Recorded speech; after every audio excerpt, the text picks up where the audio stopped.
Let us not entertain the misconception, not you, not us. Let us not harbor the misconception that we are giving women anything. It is their right. नमस्कार, नारी शक्ति वंदन अधिनियम को dedicated इस historic क्षण के PM Modi के स्पीच से इस मैसेज के साथ मैं सुमति महर्षि. This speech by PM Modi was from a space of detachment. Detachment किस चीज़ का?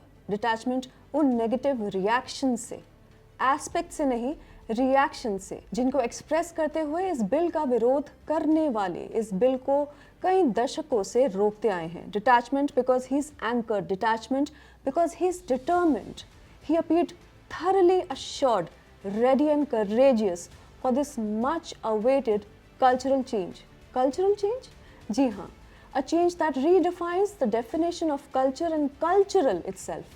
When a democracy is continuously redefined using the strengths of women from grassroots to the Sansad, the change indeed is cultural. प्रायश्चित का अवसर है, पाप से मुक्ति पाने का अवसर है, he said.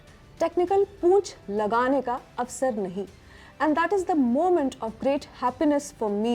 उन्होंने इसे कल्चरल चेंज कहा, a cultural change which is anchored in collective vision, जो नारी शक्ति गवर्नेंस के हर लेवल पर कमाल करती दिख रही है. जिस समाज में बेटियां कमाल कर रही हैं, उसे और उसकी शक्तियों को क्यों बहानों और छल कपट से भारत की लेजिस्लेटिव रियान से दूर रखा जाए. ये मैसेज पीएम मोदी की स्पीच में गूंजता सुनाई दिया. आज के अपने स्पीच में भी पीएम मोदी एक क्वाइट मूवमेंट की ओर इशारा कर रहे हैं, which is the movement of women from local governance in rural and urban India towards विधानसभाज एंड लोकसभाज. गांव से संसद तक, गांव से दिल्ली तक. And this underlines the very meaning of his presence in Sansad during this historic moment centered on the Nari Shakti Vandan Adhiniyam. Now here come very deep words. हमारी नियत की खोट देश की नारी शक्ति कभी माफ नहीं करेगी, he said. पीएम मोदी ने एक एमपी की जिम्मेदारी से, उस रिस्पॉन्सिबिलिटी के भाव से बात की जो रिस्पॉन्सिबिलिटी उनकी ही नहीं है. देखिए इसका अगर विरोध करेंगे तो स्वाभाविक है कि राजनीतिक लाभ मुझे होगा, लेकिन साथ चलेंगे तो किसी को भी नहीं होगा. जिक्र को किसी को नहीं रहेगा, क्योंकि फिर अलग पहलू हो जाता है, फिर किसी को फायदा नहीं. अब इसलिए हमें क्रेडिट नहीं चाहिए. जैसे ये पारित हो जाए, मैं कल एडवर्टाइजमेंट देकर के सबका धन्यवाद करने के लिए, सबकी फोटो छपा लेके क्रेडिट आते चलो. क्रेडिट नहीं देता है क्या जी? ले लो क्रेडिट. आपको जिसकी फोटो छपा के सरकार करवा देंगे.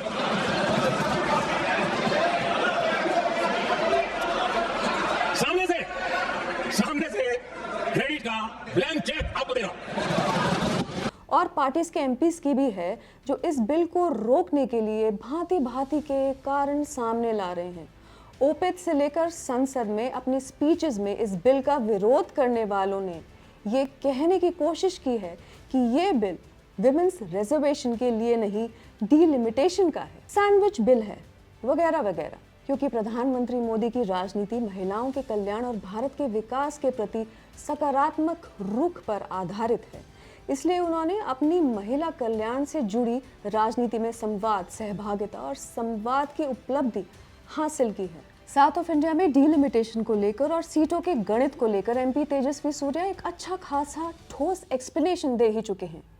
पीएम मोदी ने ये पुष्टि की कि कुल सीटों में से प्रत्येक राज्य को आवंटित सीटों का वर्तमान अनुपात बरकरार रहेगा. संसद में किसी ने उनसे गारंटी देने को कहा. उन्होंने कहा, हाँ लीजिए, गारंटी लीजिए. वादा, गारंटी और तमिल में कोई शब्द है, इससे अच्छा शब्द है तो वो भी कह दूंगा. एक और इम्पॉर्टेंट बात, उन्होंने कहा कि डीलिमिटेशन के बाद प्रत्येक राज्य और केंद्र शासित प्रदेश के लिए सीटों में वृद्धि होने पर भी यही अनुपात बना रहेगा. इसलिए जाहिर है कि किसी भी राज्य की आवाज ना तो कुल अनुपात में घटाई जाएगी और ना ही लोकसभा सीटों के बहुमत में उनके योगदान के आधार पर. The striking feature of the success of Modi led women led development is that it has challenged old perceptions on women. आज के अपने स्पीच में पीएम मोदी ने परसेप्शंस को फिर चैलेंज किया. पीएम मोदी ने कहा कि इस बिल पर विरोध अब तक राजनीतिक स्तर से नीचे नहीं गया था.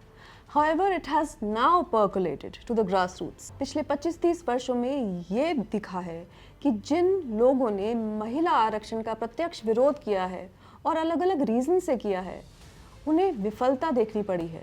उनका अस्तित्व लगातार छटने पर ही है। And those parties have become irrelevant over the decades. 2 दशकों से अधिक समय से पंचायत स्तर पर आरक्षण लागू होने से जमीनी स्तर पर लाखों महिलाओं का नेतृत्व संपन्न हुआ। वे अब सशक्त हैं। उनके हक से उन्हें अब वंचित नहीं किया जा सकता। एक तरह से एक बार फिर पीएम मोदी नारी शक्ति से सीधे संवाद स्थापित कर रहे थे और सदन से ही कर रहे थे, और उनके ऐसे संवाद अनेक बार हो चुके हैं और लेजिस्लेशन के लिए इफेक्टिव भी रहे हैं। आज पीएम मोदी ने एक बार फिर से नारी शक्ति के डेमोक्रेसी और विकास को कंट्रीब्यूशन का जिक्र किया। Once again he established the connection between development and women at the grassroots and their destined ascent to the Sansad and assemblies. He underlined that it cannot be delayed anymore. Can it be delayed anymore? He asked a question. कब तक delay करेंगे? He asked. सवाल में ही जवाब छिपा है। जवाब है कि इसे और नहीं डिले किया जा सकता और ना ही रोका जा सकता है। एक तरह से संसद से भी पीएम मोदी नारी शक्ति से बात कर रहे हैं। दशकों से नारी शक्ति की इस पारस्परिक प्रतिक्रिया ने भारत के चुनावी इतिहास, शासन व्यवस्था, शासन के प्रति जवाबदेही की नई परिभाषा को आकार दिया है। उस जवाबदेही का नया स्वर विस्तार, एक नई जुगलबंदी के लिए अपॉर्चुनिटी का आज बीज बोया गया है संसद में, और ये बीज बोया है प्रधानमंत्री मोदी के इस स्पीच ने। We wish our MPs the best for the opportunity they have given in redefining culture. जैसा कि पीएम मोदी ने कहा, ट्रेजरी देखे कि सर्वसम्मति से कुछ उनके पास आया है, महिलाओं के हित में आया है। जय हिंद, जय भारत।